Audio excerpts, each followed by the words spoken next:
Yo, yo, yo, yo, yo. What's good, y'all? What's poppin', y'all? It's your boy Juan, back at it with another one.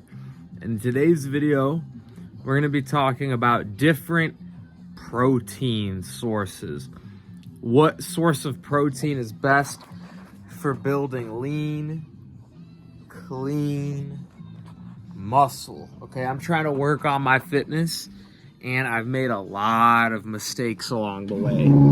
So if you want to avoid making the mistakes that I've made, make sure to rate, comment, and subscribe, baby, because in this channel we're talking everything fitness that I've learned throughout the years. And trust me, I've made a lot of mistakes.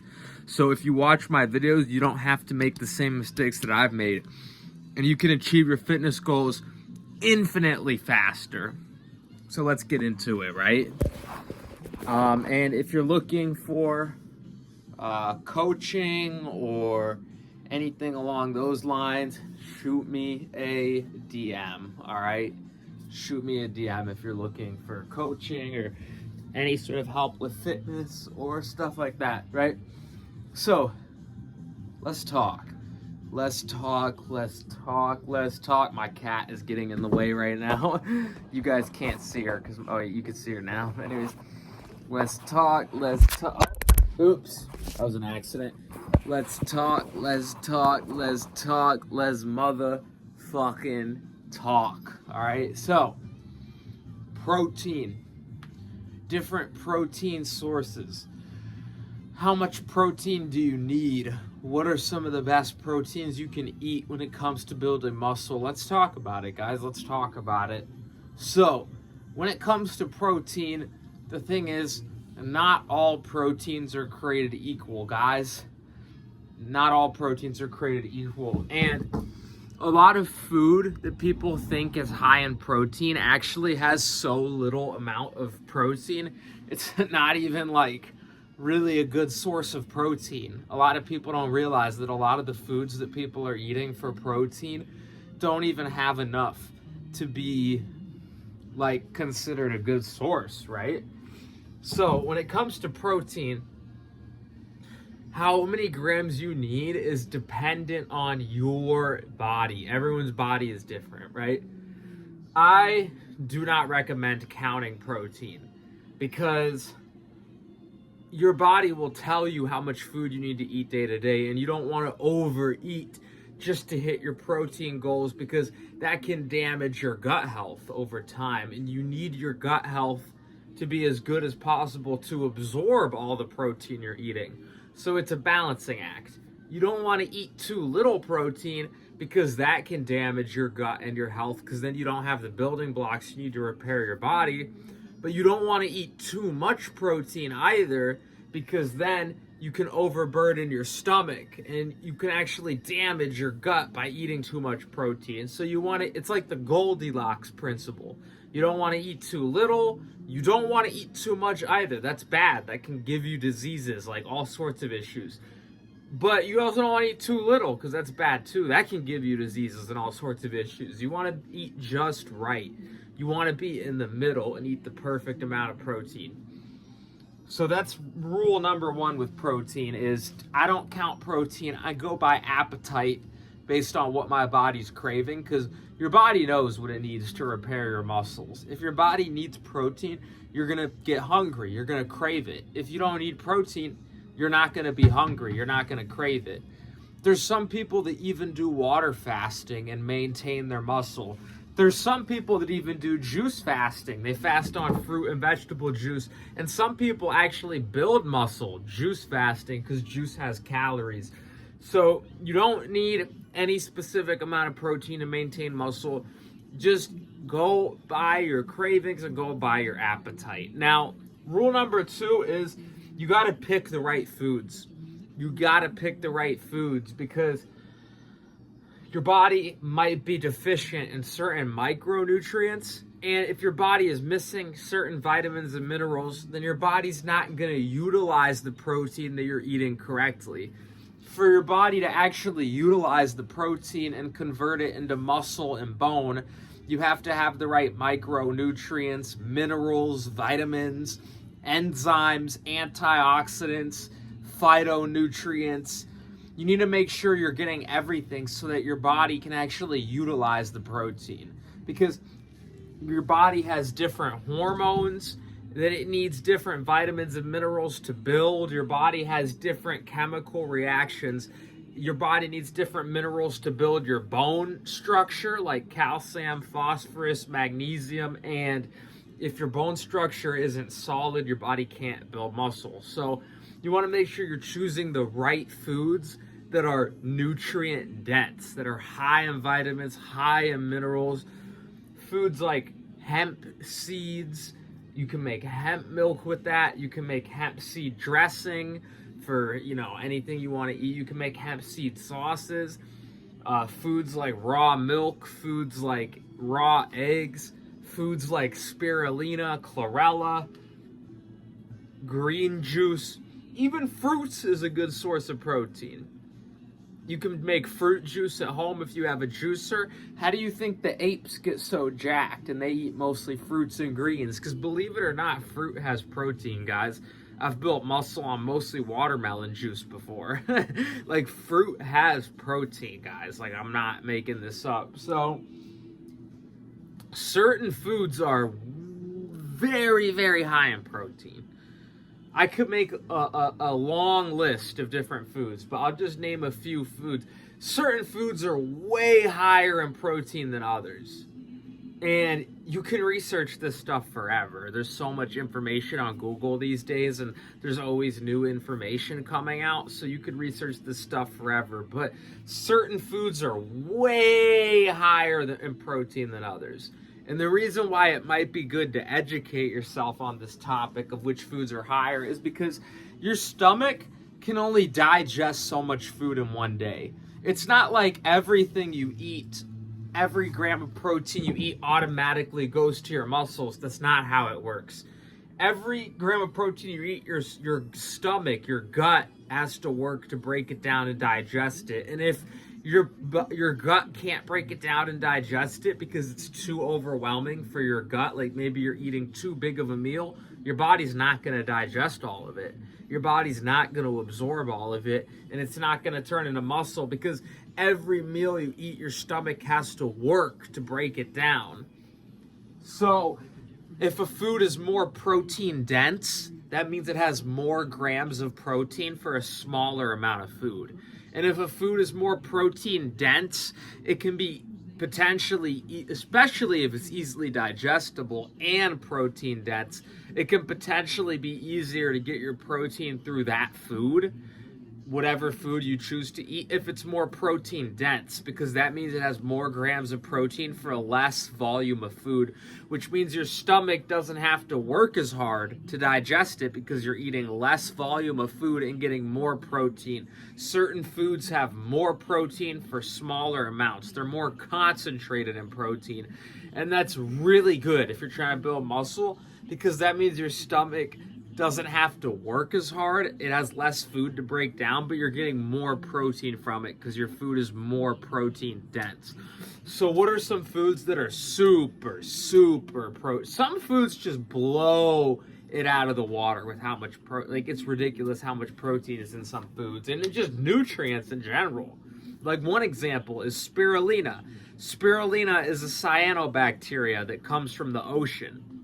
Spirulina has 6 grams of protein in 1 tablespoon. 6 grams in 1 tablespoon. That's over 10 grams in 2 tablespoons. Spirulina. It's Spirulina. Spirulina.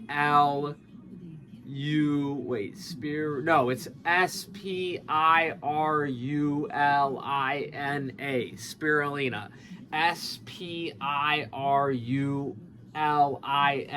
Spirulina. It's literally 12 grams of protein for 2 tablespoons. 18 grams of protein for 3 tablespoons.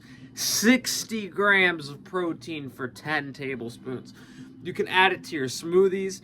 You can just eat it straight up as long as you have water to wash it down, unless you're getting it fresh, because it can be kind of hard it can cake to your teeth and stuff if you don't have water to wash it down. But as long as you have water, you're good. You can eat it straight out of the container. They sell it at like health food stores. It's like a supplement. They sell it at some regular stores too sometimes. You can add it to smoothies. You can add it to juices. You can add it to your meals. Like you can put some in your soup, or you can take a spoonful of it and then take another spoonful of soup or whatever you're eating and eat it with your meal. Spirulina, high in omega-3s as well. It's literally a superfood. It has 20% of your daily value of iron in 1 teaspoon, which means it has 60% of your daily value of iron in 1 tablespoon, because there's 3 teaspoons in 1 tablespoon. That's insane. Spirulina has an insane amount of protein. Some other foods that are insanely high in protein: chlorella, hemp seeds. Hemp seeds have 10 grams for 3 tablespoons. Chlorella, hemp seeds, spirulina. Leafy green vegetables. You can make green juice at home. I would suggest making green juice if you're trying to build muscle, because if you have a good juicer that's really good at juicing greens, it's easier to digest green juice than eating like a massive salad. Like, you could juice pounds and pounds and pounds of greens every day. Throw some fruits in there, you're good. You got extra protein. But eating a whole bunch of salads can be hard on your digestion, especially if you have diseases, because cellulose is very hard for humans to break down and digest. And cellulose is one of the fibers that's very high in greens and found in high amounts in leafy greens like spinach, kale, chard, etc. But you can juice them. That's a way to work around it. So there's different ways. That's another thing with protein, is preparation. There's different ways to prepare different foods that can create more easily absorbable protein. Like, for example, if you just try to eat raw lentils, you might break your teeth. They're so hard. Just try eating raw lentils straight out of the bag. No cooking, no nothing. Straight from the grocery store. You might break your tooth. But if you cook the lentils, they can be easier to digest. But you don't even have to cook the lentils. You can actually sprout lentils. They soak up water really well, and then they become crunchy like a vegetable. If you soak them in water for 12 to 24 hours, you can just juice them like that, because they soak up the water and they become like a vegetable. Like they have like a crunchy texture, but they're actually edible when you soak them for a while. And then you can juice. If you soak them for long enough, if you soak them for like 12 to 24 hours, green lentils or black lentils, you can juice them, because they soak up enough water to where you could take them out of the bowl and juice them. Or you can just eat them plain like that. Or you can cook them after soaking them, because soaking them can help make them easier to cook, easier to break down. Or if you really wait long enough, eventually the lentils will start to grow really long tails. It's called like the taproot of the plant, and you can sprout them. It might take like 3 days or so. And once they're sprouted, you can juice them, you can eat them, you can cook them. So there's different ways to prepare different foods like lentils, almonds, Brazil nuts, walnuts, to reduce the phytic acid and increase the absorbability of the food. There's different ways that you can do that. So juicing, sprouting, cooking, blending, there's different ways. Straining, like you can make hemp milk by blending and straining hemp seeds. And you can make a homemade plant milk at home with hemp seeds, hemp milk. You can make walnut milk. You can make Brazil nut milk. There's so many different sources of protein on the planet. But not only that, there's so many different ways that you can prepare the protein, and different foods have different methods of preparation that can help increase the absorbability and increase the bioavailability of the food. And the thing is, we're always discovering more. We're always discovering more about health. We're always discovering more. So, there's always more to learn. Science is always evolving. Don't ever think we know everything, guys. Science is always evolving.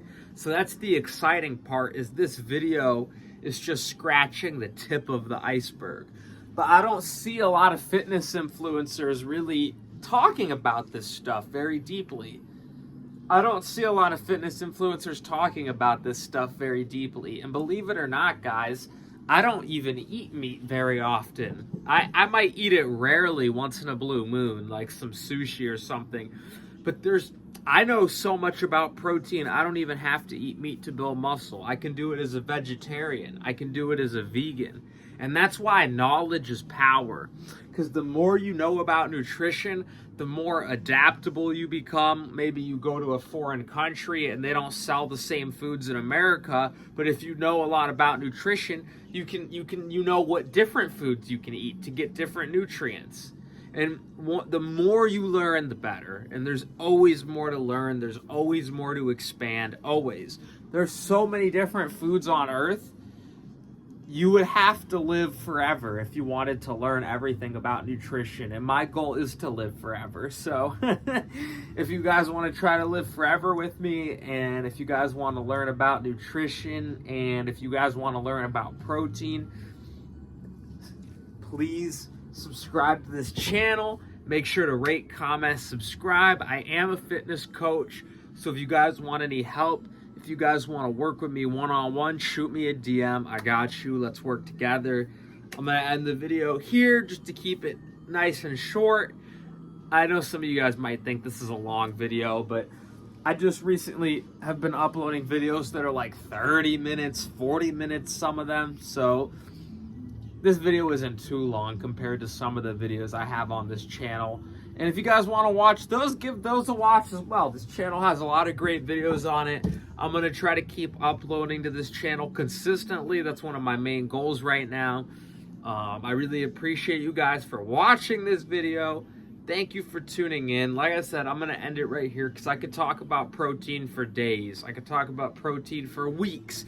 This video could be infinitely long. There's so many different foods and nutrients and different topics to talk about and different philosophies. So if you guys want to see more, make sure to rate, comment, subscribe. Every like, every comment helps. Every subscription helps. Thank you for tuning in. I have been struggling with money lately, and I'm trying to invest in my health so I can be a better coach for you guys. So if you want to donate to the cause, if I remember to, I might leave my Cash App or PayPal or Venmo or maybe all of them in the description, as well as my Instagram and whatnot. If you want to DM me for one-on-one coaching or comment below. For one-on-one coaching, I can reply to your comment with my number. You can reach out to me that way. Thank you for tuning in. Let me know what you guys think. Comment below. What's your favorite source of protein? How much protein do you think we need in a day? How important do you think protein is? Let me know. Comment below. Comment whatever you want. You comment how your day was if you want. You can comment about your girlfriend if you want. Any comment helps. Thank you for tuning in. I love you guys, and until next one, I'm out. Peace.